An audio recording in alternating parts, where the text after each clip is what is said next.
চাকরি দেওয়ার নাম করে অবৈধভাবে জলঙ্গির ফরিদপুরে বাগানের মধ্যে প্যান্ডেল তৈরি করে ইন্টারভিউ নেওয়ার অভিযোগে ব্যাপক চাঞ্চল্যের সৃষ্টি হলো। ঘটনাটি ঘটেছে বৃহস্পতিবার সকালে মুর্শিদাবাদের জলঙ্গি থানার ফরিদপুর অঞ্চলের এলাকায়। সাহাবুল ইসলাম নামের ব্যক্তির নেতৃত্বে বিভিন্ন জেলা থেকে ভুয়ো অফিসারদের উপস্থিতিতে বিভিন্ন দফতরে চাকরি দেওয়ার নাম করে ইন্টারভিউ নেওয়া হচ্ছিল। লস অ্যাক্টিভ ফর্মে 10 আঙুলের ফিঙ্গারপ্রিন্ট সহ আধার কার্ড নেওয়া হচ্ছে।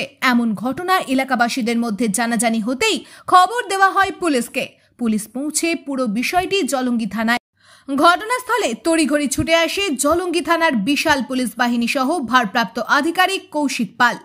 বাইরে থেকে এসে যারা ইন্টারভিউ নিচ্ছিল তারা সঠিক প্রশ্নের উত্তর দিতে না পারায় তাদেরকে আটক করে থানায় নিয়ে যায় এবং এলাকা থেকে বেশ কয়েকজনকে আটক করেছে পুলিশ। সাহাবুল দেশ বিদেশের লোককে নিয়ে আসছে, চিটারি ব্যবসা করছে আর চাকরি দেবো বলে লক্ষ লক্ষ টাকা আত্মসাৎ করছে আর বিভিন্ন হয়রানি হচ্ছে, আমাদের দেশেরও ক্ষতি হচ্ছে। হ্যাঁ, তারপরে এখানে থানা পুলিশ আসে আজকে সাহাবুলকে অ্যারেস্ট করে নিয়ে গেল। দুজনকে অ্যারেস্ট করে নিয়ে গেল আর লোক সব দিকে দিক পালিয়ে গেল। এটা দীর্ঘস্থায়ী করছে।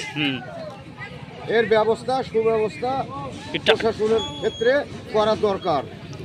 পুরো অবৈধভাবে কি চাকরি বিভিন্ন চিটারি ব্যবসার স্কুল কলেজ মাস্টার ডাক্তার মানে সব চিটারি ফান্ড। হ্যাঁ, কোথায় করে হয়েছে এটা? হ্যাঁ, কোথায় করে এটা? কোথায়? এটা সাহাবুলের বাড়িতে।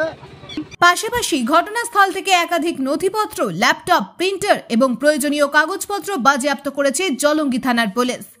কোনো চাকরি দেওয়ার নাম করে অবৈধভাবে বাগানের মধ্যে প্যান্ডেল করে ইন্টারভিউ নেওয়া হচ্ছিল তা পরিষ্কার নয়।